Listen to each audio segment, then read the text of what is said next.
Good morning, and thank you for that nice introduction. And I was very pleased to be invited to this forum, which I think after 13 years is now, I think, highly recognised on the global economic calendar as an important venue for a global discussion of monetary policy. So I decided today I would take on the topic of how do we think about the interaction between the euro area economy and the world economy at the ECB. And again, as Edward said, my own academic career was focused on international economics, international macro. Now, of course, for the euro area, it's a big continental-sized economy, so of course, a lot of focus is on what's going on domestically. But even to focus on what's going on domestically in terms of what's driving domestic demand in the euro area, global factors are going to be important. At this point, the euro, which is founded in 1999, that's 27 years ago. So if you like, the kind of conventional wisdom 27 years ago about how the world economy works is not the same as today. So part of what I want to do is to explain the evolution or the shifting role of the different parts of the world economy, especially Asia, in how we think about the European economy. So the first part of what I'm going to do is essentially descriptive, and for some purposes maybe that will be enough. But it's important to know is a lot of these stylized facts need interpretation, because if you just look at them, depending on your own prior beliefs and so on, you can maybe go too quickly to a kind of interpretation that might be misleading. So the second part of what I'm going to do is essentially focus on the models we use at the ECB to analyse these structural changes, because it's very important to recognise that essentially it makes a big difference in terms of what's driving outcomes. So whether it's demand, supply, certain types of globally enhancing policies, so policies that improve productivity, versus other types of policies which basically creates frictions in the world economy, as Edward said, which are damaging. So, and then towards the end, depending on how I manage my time, I may come back to kind of a global picture. So let me start. We always try to show our kind of contribution to the capital stock in Frankfurt with a nice building on the river. But I know MAS is also a nice building on a seafront as well.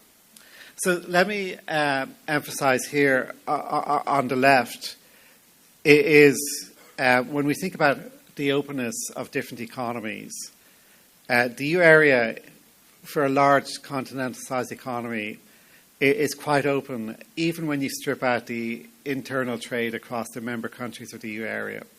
So you might not, if you see here, the EU area in terms of how much is exporting and importing with the rest of the world as a share of its GDP, is more significant than Japan or China, and for sure the US. So it's always been the case. The EU area's self-identity has never been as essentially a kind of domestically driven economy. It's always been a part of a global picture.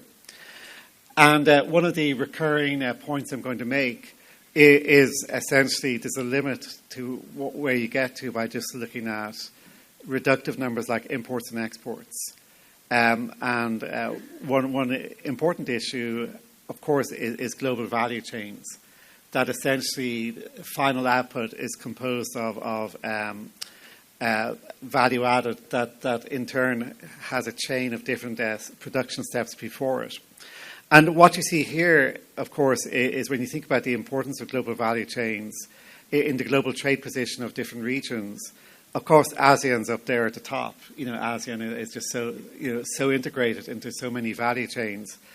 But going back to my basic point that the EU area has changed, At the start of the euro, more or less in the mid-90s, global value chains were about 10% of the European trade profile, and that's doubled. So the identity of Europe in terms of how it interacts with the rest of the world, that much deeper interaction with global value chains is a fundamental recasting of how the European economy works. And then the search chart on the right, essentially, I think is a useful way to think about it, is essentially when we think about when we look at European exports, about a quarter of European exports reflects essentially Europe intermediating value added that's created elsewhere. So the export performance of Europe, and I'll come back to this later on, very much depends on essentially the value of the intermediates and so on that is used elsewhere. So this creates a nuanced issue when you hear, well, there's a surge of intermediates imports into Europe from Asia. That can be beneficial for Europe and for European exports via this value chain effect. And, for the European consumer, if you like, in terms of absorption, about 20%, nearly 20% of the overall value added consumed and invested in Europe is coming from the rest of the world.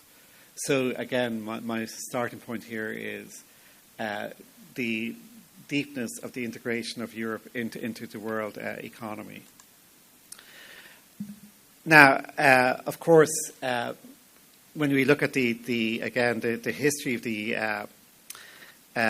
these years of the euro, the importance of the euro area in global GDP, of course, is changing, and you can see here on the left, the big movements here are in Asia.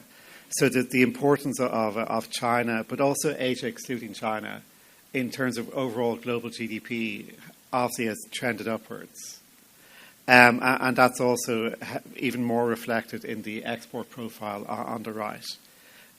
So again, historically, there was a temptation, and at the start of the year, it might have been maybe more natural to proxy the rest of the world by the US economy from a European perspective.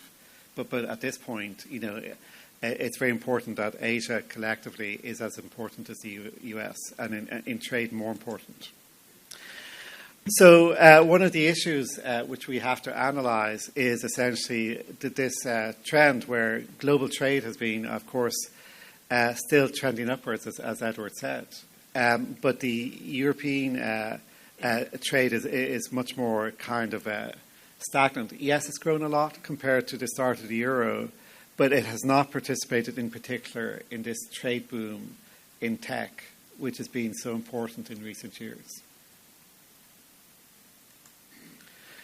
And in terms of the counterparts, let me emphasize first of all is Europe, geographically, gravity type reasons and so on, has a very wide range of trading partners. So I don't know if it might surprise you on the right, the importance of the rest of the world. So I'm going to be focusing on Asia and the US as important, but there's a lot of countries out there in the world. Europe has a strong links with Latin America, with Africa, of course the wider European neighbourhood as well. But maybe on the right I'll just emphasize that this very big increase in imports from China and imports from Asia, excluding China, has been most of the growth in European imports over these years. And what's important here, to come back to it again, is please remember a lot of this is intermediates. And that has a very different message compared to final goods. So, if you go kind of region by region, let me also emphasize, even though, again, I'm going to focus on Asia and the US, there have been some local issues in the European region. So on the left, you see the decline in trade with the UK. You may have heard of something called Brexit. And then there's also been, because of the Russia's invasion of Ukraine, there has been a significant change in trade in Europe because of the sanctions in Russia. Of course, triggered by the war, so that has had reverberations in the European economy. But on the right side, you can see here, again, if I focus on the period since 2020, Europe's share of export markets in Asia and in China is coming down, and trying to interpret that will be important. Let me emphasize also maybe the other side of this. So, of course, it's been very visible the success of Chinese firms, Asian firms in the European markets. And for a long time, the counter dynamic was how important China was as an export destination for European firms. But what's maybe interesting is for a long time, the empirical elasticity was Chinese imports grew 1-for-1 with Chinese GDP. So that elasticity, if you look here, going back to 2000 to 2020, it hovered around 1. Very simple relationship. That's come down now to about 0.5. That's reflecting the fact that Chinese domestic production has become more diverse. The kind of self-sufficiency motivation in the Chinese economy has changed. But in terms of the nature and the political economy of how to think about China in relation to kind of adding to demand versus adding to supply, if you like, this is, again, it needs interpretation, and I'll come back. But as an interesting, basic, stylized fact, it's kind of worth noting. But let me emphasize this point, is that the in the written text, which is on the ECB website, I use the kind of conventional language that it's about volumes, it's partly about the change in the nature. So the kind of first wave of Chinese imports into Europe were essentially consumer goods and maybe low end in the technology ladder, whereas now China is essentially competing more with European firms at the higher end. So in terms of what that means for welfare, but also what it means for individual European firms, which are having to reduce their markup or even cutting back in production because of more intense competition, again these are important issues. And so it's important when you think about changing evolution in global trade, what is that performance effect? Are you stronger or weaker compared to your global rivals? But it's also simply, are you in the right sector? And essentially, European firms have not been in the right sector in recent years, because what's driving the world economy is the technology trade. And there are some important European firms absolutely in that. But by and large, when you look at the right side, it's essentially saying that this global factor, which sectors are growing in the aggregate, is an important driver of the fact that European export shares have come down. Now, again, it's saying the same thing, but maybe sometimes it makes sense to show it in this way. Is the left side just simply shows you the raw shares in manufacturing, and you see the big increase in China. But from a European point of view, the middle chart basically says the Chinese economy is increasing in complexity in the sense of the nature of the goods it produces. But the chart on the right, I think it really resonates. It's a similarity index, which is how similar is the export profile when you compare different countries to China. And what you see here is the standout is China increasingly resembles the EU area. Okay, shorthand, this means, it seems like the auto industry. There's in many segments now, there's a Chinese competitor with the European competitor, but it's not just the auto industry, it's lots of places.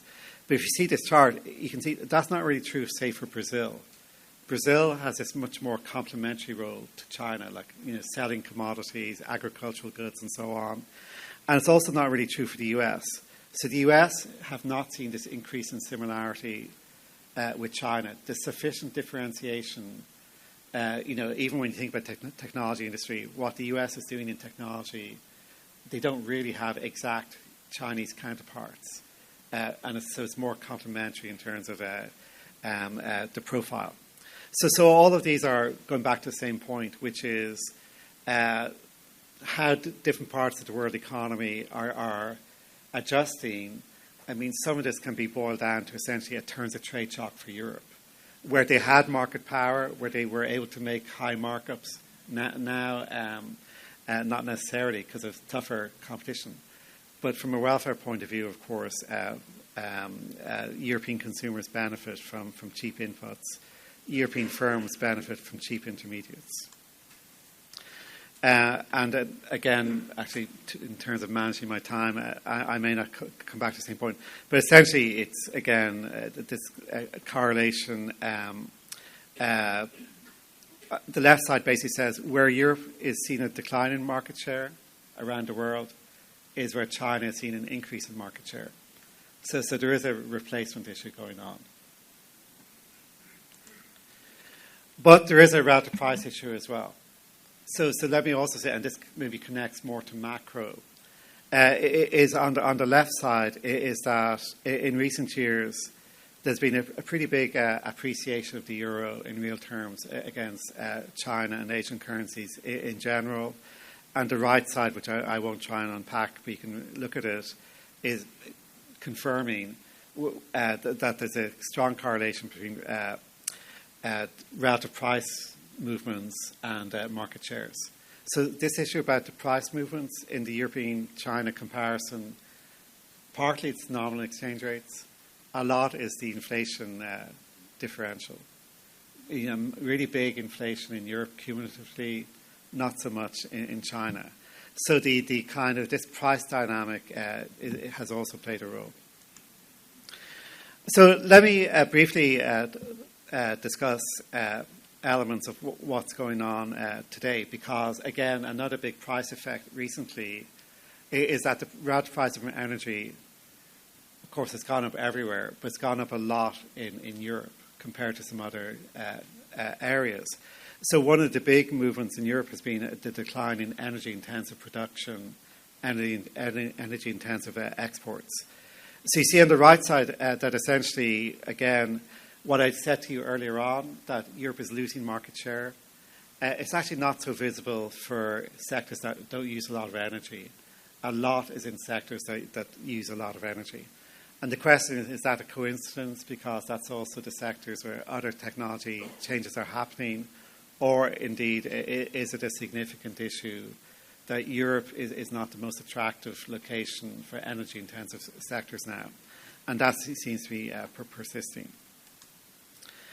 And again, this point about the big differential in real exchange rates between Europe and China. But let me emphasize, there is again, it's important to say, okay, there's one effect on export markets, but in terms of, for us, for monetary policy and so on, the fact that China has been basically lowering prices on exports has meant that the import price deflator into Europe has been falling. And this is visible on the right side in terms of goods inflation in the euro area. So, and in turn, of course, that matters for our monetary policy decision. So when you think about the overall effect of China on inflation in Europe and monetary policy, the import effect is there. But it's important also to recognize that cheap intermediates into Europe boosts production in Europe. And that domestic demand effect, that there's more consumption in Europe, more investment in Europe because of that terms of trade gain, you have to allow for that. So not just looking at the mechanical effect, but it's also important to look at the effect of Asia on global commodity markets. I mean, global commodities are so important both for demand and for inflation dynamics. And so here, one of the exercises, empirical exercises, is just asking how sensitive are global commodities to the Chinese economy. I mean, this is essentially an econometric exercise, which is looking at macro surprises in China. But essentially, and the way it's written here, it's a slowdown in China. A slowdown in China will put downward pressure on the oil prices, on metals prices and copper. So again, when we really try to say what is the contribution of China and Asia more generally to European inflation dynamics, it's important to recognize the endogeneity of global commodity prices. They don't fall from the sky. They're driven by factors around the world. I think people here know the special role in some of the key, so size, I focus on size, but kind of critical nodes in production are also important, such as the rare earth issue. But again, they're waving a big sign at me, so I'm not going to talk about that today.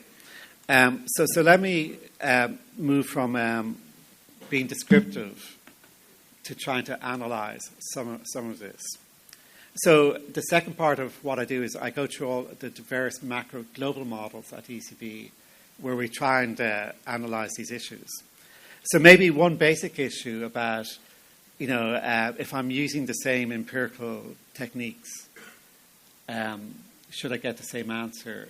One of the basic points here is a calibration issue. So the left side here says that how important is essentially the role of the domestic economy versus to the foreign economy in terms of overall dynamics. And what it says here is what's interesting is China, compared to 20 years ago, the foreign spillover is now growing quite a bit. So in other words, what happens in China doesn't stay in China. It spills over to the rest of the world much more than 20 years ago. That's a function of size. It's a function of its importance in the global economy. Equally, in the other direction, what happens in the rest of the world matters much less to China. So you see in the middle chart that the Chinese, exposure to foreign shocks is a lot less. China is much more driven by its domestic factor now, whereas the opposite is true for Europe. Europe is much more dependent on the global shocks because of that increasing integration. And so the right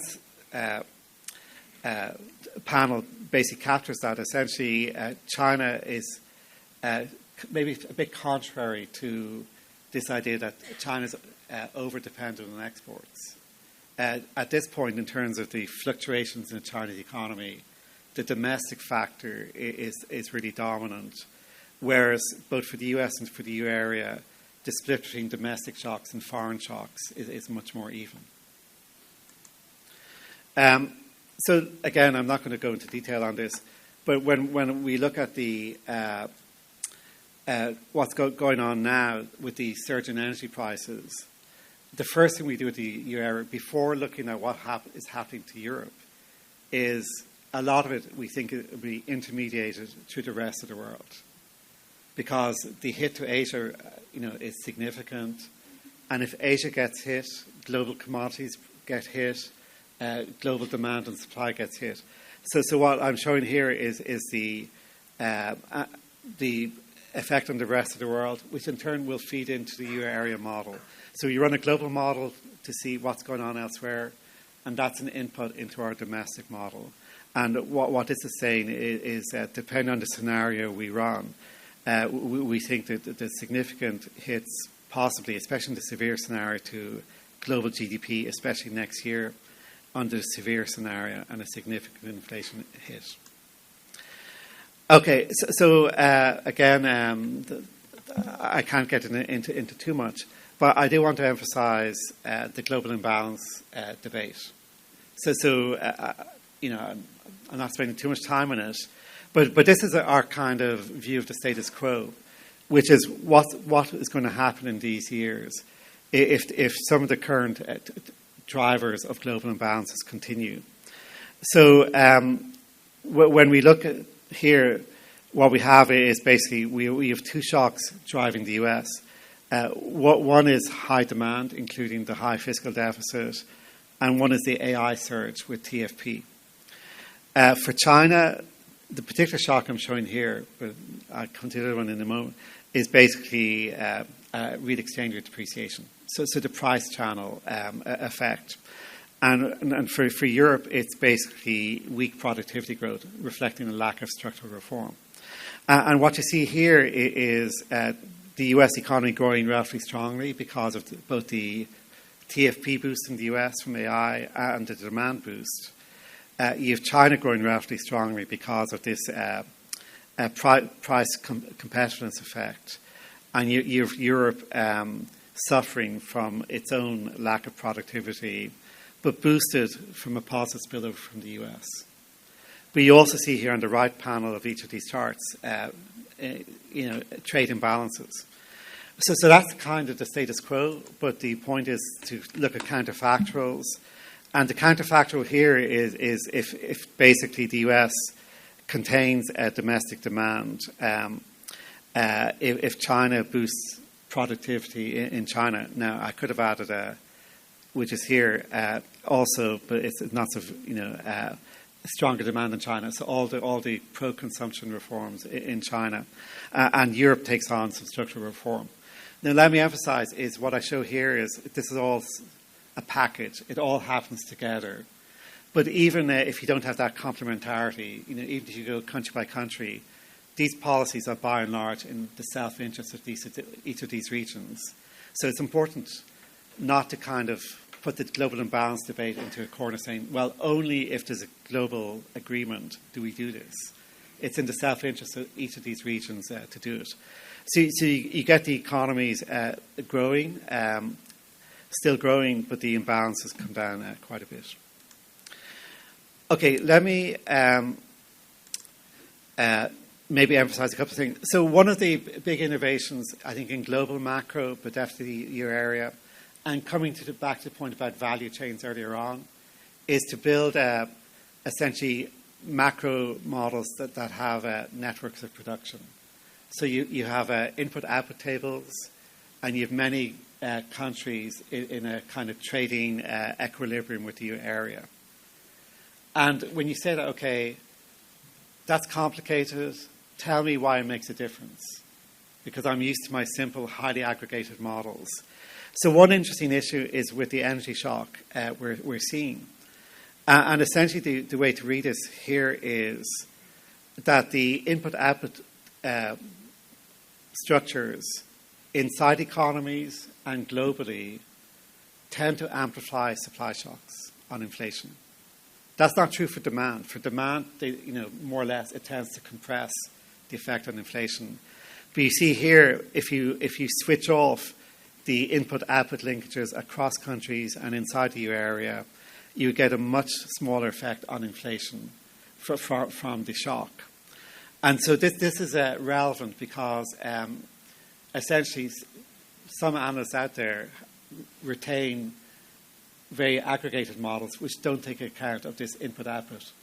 So let me be specific. I mean, for Europe, we can see the energy shock having a big effect on Asia.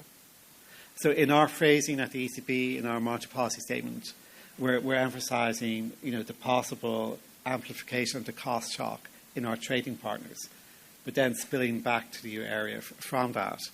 And this also, when we think about core inflation, so you might say, well, how is the services inflation affected? Of course, services are produced also using a lot of inputs.